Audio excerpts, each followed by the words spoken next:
Central model BEd college की online class इतिहास की क्लास में आपका पुनः स्वागत। हम फ्रांस की क्रांति का अध्ययन कर रहे थे और फ्रांस की क्रांति के कारण हमने पढ़े थे कि किन कारणों से फ्रांस की क्रांति का जन्म हुआ और राजनीतिक, आर्थिक, धार्मिक, सामाजिक प्रमुख कारण रहे हैं। बौद्धिक विचारकों का भी महत्वपूर्ण योगदान रहा। क्रांति के क्या परिणाम निकले, क्या प्रभाव पड़े क्रांति के, उसका बारे में अगर हम देखें तो बहुत सारे ऐसे परिणाम निकले, कारण रहे हैं जिनके कारण हुई, और बहुत सारे ऐसे परिणाम रहे हैं जिसने फ्रांस को ही नहीं बल्कि विश्व को एक नवीन दिशा दी। पहला अगर हम परिणाम देखें तो जो केंद्रीकृत शासन व्यवस्था थी, उस शासन व्यवस्था बिखर कर एक विकेंद्रीकृत शासन व्यवस्था स्थापित हुई। तो सामंती जो व्यवस्था थी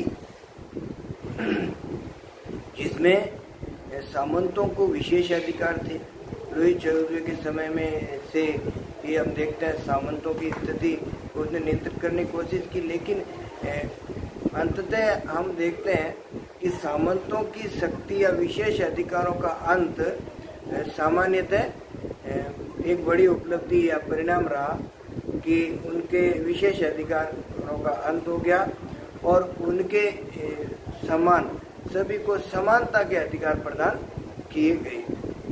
सामंती व्यवस्था फ्रांस में सदियों से एक अपमानजनक स्थिति रही है, तो उसका अंत सामान्यतः इस क्रांति का ही परिणाम थी। और अगर हम दूसरी बात देखें तो फ्रांस की क्रांति की एक सबसे बड़ी उपलब्धि रही है कि राष्ट्र के विचार और राष्ट्रवादी भावना का उदय या राष्ट्रीयता का उदय। फ्रांस में सभी जनता ने क्रांति की, किसानों, मजदूरों, दासों, बौद्धिक वर्ग सभी का योगदान रहा और एक फ्रांस में एक राष्ट्रीय विचार का उदय हुआ। राष्ट्रवाद का एक सिंबल उन्होंने सबके सामने पेश किया। राष्ट्रवादी भावनाएं, राष्ट्रमाता की परिकल्पना उन्होंने तैयार की और उसी के परिणाम स्वरूप आगे चलकर यूरोप में विभिन्न राष्ट्रों का उदय हुआ, जैसे जर्मनी है, इटली है, एक नवीन राष्ट्र बने जिनकी कभी उन्होंने सोचा भी नहीं था कि इस प्रकार के राष्ट्र बन सकते हैं। लेकिन ये राष्ट्रवादी भावना का उदय सामान्यतः इसकी प्रेरणा जर्मनी है, इटली है, उसको फ्रांस से ही प्राप्त हुई। साथ में स्पेन अगर देखें तो जनता ने फ्रांस की क्रांति के बाद नेपोलियन को फ्रांस का सम्राट चुना, लोकतांत्रिक गणतंत्रात्मक व्यवस्था स्थापित हुई। लेकिन बाद में जब फ्रांस उसने लोकतंत्र का अंत कर दिया और राजतंत्रात्मक निरंकुश शासक बन गया और विजय की नीति को अपनाया, उसने लगातार युद्ध की नीति को अपनाया, तो उसके खिलाफ ही स्पेन के अंदर जो राष्ट्रीयता का भाव आया वो भी फ्रांस की क्रांति की देन था। तो नेपोलियन को पराजित करने में जो स्पेन की एक बड़ी भूमिका रही, ठीक है, या नेपोलियन खुद ने इस बात को स्वीकार किया कि स्पेन के उबलते हुए घोड़े ने उसे बर्बाद कर दिया। तो इस प्रकार से अगर हम देखें तो स्पेन में भी राष्ट्रीयता के विचार है वो फ्रांस की क्रांति की देन है। तो इस प्रकार एक राष्ट्र की भावना का विकास फ्रांस की क्रांति एक बहुत बड़ी देन है। और फिर विश्व के विभिन्न क्षेत्रों में राष्ट्रवादी भावना का उदय हुआ और उस समय जो साम्राज्यवादी या बाद के समय में जो साम्राज्यवादी देशों की जो भूमिका रही, विभिन्न देशों पर अपने उपनिवेश स्थापित करके उनकी संसाधनों का शोषण करना, दोहन करना, और उन औपनिवेशिक राज्यों ने उन साम्राज्यवादी देशों के लिए एक संगठित होकर उनके खिलाफ संघर्ष किया और उनके अंदर जो राष्ट्रवाद का भाव आया उसमें एक बहुत बड़ा योगदान फ्रांस की क्रांति का रहा। साथ ही फ्रांस की क्रांति, फ्रांस का इतिहास एक बहुत बड़ी परिवर्तनीय क्रांति, एक बहुत बड़ा परिवर्तन ये लेकर आया कि फ्रांस के अंदर जो राजतंत्रात्मक व्यवस्था थी उसके स्थान पर एक नवीन प्रजातंत्र की स्थापना हुई और नवीन प्रजातंत्र में पहली बार एक यूरोप में प्रयोग किया गया कि जनता अपना सम्राट है, शासक है, स्वयं चयन करेगी और अगर वह जनता की नीतियों पर अगर खरा नहीं उतरता है, आशाओं पर खरा नहीं उतरता है, तो जनता उसे बदल सकती है। तो एक प्रजातंत्र की भावना का विकास हुआ और इसी से आगे चलकर निसंदेह नेपोलियन ने प्रजातंत्र का अंत किया, वो बहुत गलत था। लेकिन आगे चलकर आज हम जिस 21वीं शताब्दी में जी रहे हैं उसमें हम देखते हैं प्रजातंत्रात्मक जो व्यवस्था है, लोकतंत्रात्मक जो व्यवस्था है, उस व्यवस्था का उद्देश्य सामान्यतः फ्रांस की बहुत बड़ी देन है। और इसी प्रजातंत्र में उदारवादी प्रजातंत्र का उदय हुआ। समानता, स्वतंत्रता और भाईचारा फ्रांस की क्रांति का एक प्रमुख नारा रहा और उसी नारे के परिणाम स्वरूप हम देखते हैं जो जनता के हाथ में सर्वोच्च सत्ता आई और जनता अपना नेता है, शासक है, स्वयं चुनने लगी। साथ ही अगर हम बात करें तो फ्रांस की क्रांति की एक बहुत बड़ी कारण परिणाम ये रहा कि फ्रांस में मानव अधिकारों की घोषणा हुई।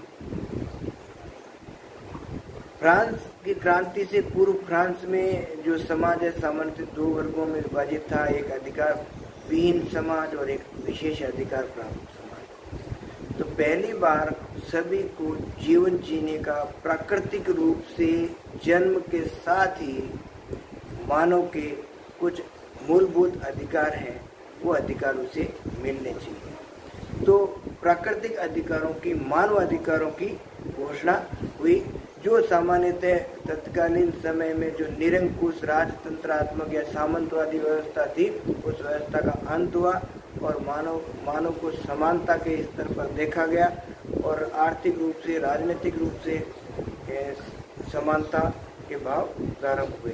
इसीलिए हम देखते हैं पहले आर्थिक लोकतंत्र की बात हुई, उदारवादी लोकतंत्र की बात हुई, फिर आर्थिक उदारवाद को भी अपनाया गया। ठीक है, नेपोलियन ने एक जैसी आर्थिक व्यवस्था लागू की जो सामान्यतः अगर हम देखें तो एक बड़ी भूमिका रही फ्रांस की, जिसने लोगों में मानव अधिकारों को बल दिया।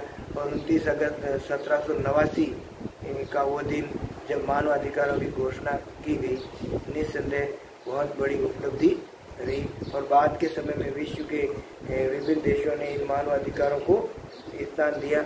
साथ ही जब हम आगे देखते हैं संयुक्त राष्ट्र संघ या राष्ट्र संघ बना तो उसने भी मानव अधिकारों को अपने आलेख में स्थान दिया और आज मानव को जीवन जीने का जो अधिकार दिया गया है वो निस्संदेह उसका प्रारंभ है फ्रांस की क्रांति से ही माना जाता है। फिर अगर देखें तो एक मध्यकाल के अंदर अगर हम देखें तो जो भी राज्य शासन व्यवस्था थी वह धर्म पर आधारित थी। धर्म का उसमें बहुत बड़ा हस्तक्षेप होता था। राजा भी, सम्राट भी चर्च के अधीन माना जाता था। लेकिन फ्रांस की क्रांति ने चर्च की या धर्म को, मजहब को अलग कर दिया और उसे धर्मनिरपेक्ष राज्य को, चर्च को भी सरकार के अधीन ला दिया गया। चर्च के जो जमीनें थी, भूमि थी या उनके जो निरंकुश अधिकार थे, उन अधिकारों को समाप्त कर दिया गया। मनुष्य को अब स्वतंत्र कर दिया गया कि वो जिस धर्म प्रांतिक रूप से वह स्वतंत्र है, वो चाहे वो जैसी रीति रिवाज परंपराएं, धार्मिक रीति रिवाज परंपराओं को अपनाए। तो इस प्रकार से सेक्युलर जो स्टेट है के रूप में स्थापना हुई और धर्म अब शासन का आधार नहीं रहा। अब शासन का आधार जनता हो गया, लोकतंत्र की स्थापना हो गई और धर्म शासन से अलग हो गया। धर्म का काम धार्मिक रीति रिवाज परंपराओं को निभाना ही रह गया। तो इस प्रकार से है मजहब अब जनता पर आधारित हो गया। अब जनता जो चाहे वो मजहब, और साथ में जो चर्च थे, चर्च को भी सरकार के अधीन ले आए और चर्च के जो पादरी वगैरह है उनका भी वेतन वगैरह सरकार तय करने लगी। तो इस प्रकार से चर्च के जो भ्रष्टाचार थे या भ्रष्ट आचरण वाले पादरी वगैरह थे वह भी उस पर भी रोक लगी और चर्च में सुधार भी हुआ। नेक्स्ट अगर देखें तो जब लोकतंत्र या प्रजातंत्र की स्थापना हुई तो लोकतंत्र प्रजातंत्र में एक महत्वपूर्ण बात होती है कि राजनीतिक दलों का उदय, क्योंकि राजनीतिक दलों के बिना लोकतंत्र की स्थापना मुश्किल होती है, क्योंकि राजनीतिक दलों से ही वह अपने जनता अपने अधिकारों के प्रति अपने कर्तव्यों के प्रति जागरूक होती है। और अगर एक दल जनता की आकांक्षाओं पर अगर खरा नहीं उतरता है तो जनता अगली बार उस दल को हटाकर दूसरे दल को, तो मुख्यतः उस समय फ्रांस के अंदर दो राजनीतिक दल, एक फ्रांस के जिरोंद प्रांत से आता था तो जिरोंदिस्ट दल, और दूसरा दल था वो जैकोबिन दल था, और वो पेरिस, उसका केंद्र पेरिस था। तो इस प्रकार से फ्रांस में दो राजनीतिक दलों का उदय हुआ, और जैकोबिन का के जो दल था उस दल का तो प्रमुख रॉबespierre था, वह अग्रेसिव था, आतंकित करके उसने प्रजातंत्र को स्थापित किया। उसकी विचारधारा के खिलाफ जो भी जाता उसको उसने मृत्युदंड तक देना प्रारंभ कर दिया। तो इस प्रकार से फ्रांस के अंदर एक आतंक का राज भी स्थापित हुआ है राजनीतिक पृष्ठभूमियों में, राजनीतिक दलों के रूप में।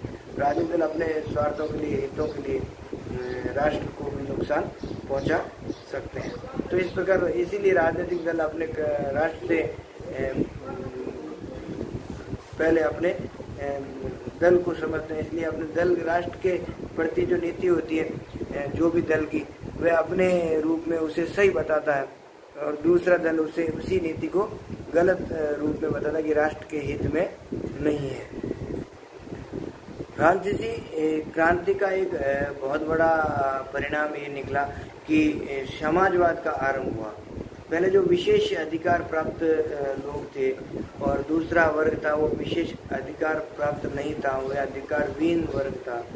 तो अब समाजवाद का उदय हुआ, और समाजवाद के में हम देखते हैं तो जो अमीर है, गरीब है, जो विशेष अधिकार प्राप्त वर्ग है, उनके अधिकारों को समाप्त करके सबको समानता का अवसर प्रदान किया गया। और समानता के सिद्धांत को समझते हुए या आधार लेते हुए उन्हें जो सामंती व्यवस्था थी और पादरियों के जो विशेष अधिकार थे उन अधिकारों को समाप्त कर दिया गया, और जो मानव अधिकारों की बातें थी उस अधिकारों को आधार प्रदान किया गया। विशेष अधिकार समाप्त करके मजदूर वर्ग को सामंत वर्ग के बराबर लाकर खड़ा कर दिया। और सामान्यतः जो हमने बात की कि राजनीतिक दलों की, तो राजनीतिक दल में जो सामान्यतः एक बड़ी संख्या थी मजदूरों की, तो जैकोबिन जो दल था वह सामान्यतः मजदूरों के दलों की हिमायत करता था।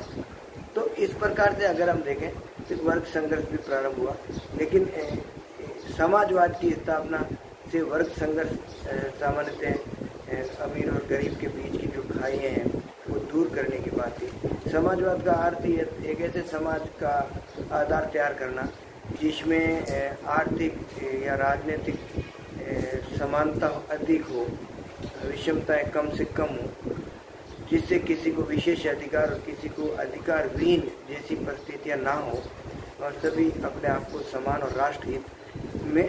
तो इसीलिए मजदूरों ने अपने अधिकारों के लिए कार्य की। शिक्षा संबंधी सुधार भी हुए। फ्रांस की क्रांति से पूर्व अगर हम यूरोप में देखें तो जो भी शिक्षा का आधार था वो मजहब था, धर्म था, धार्मिक शिक्षाएं का वर्चस्व था, बोलबाला था। लेकिन फ्रांस की क्रांति के बाद मजहब अलग हो गया, मजहब का कार्य धार्मिक क्षेत्र हो गया, जबकि अब शिक्षा है। शिक्षा लोगों के नैतिक स्तर को लेकर मानवतावादी शिक्षा का विकास हुआ, राष्ट्रीय शिक्षा दी जाने लगी, अपने राष्ट्र को सर्वस्व बताने की बात हो गई, राष्ट्रवाद का उदय हुआ।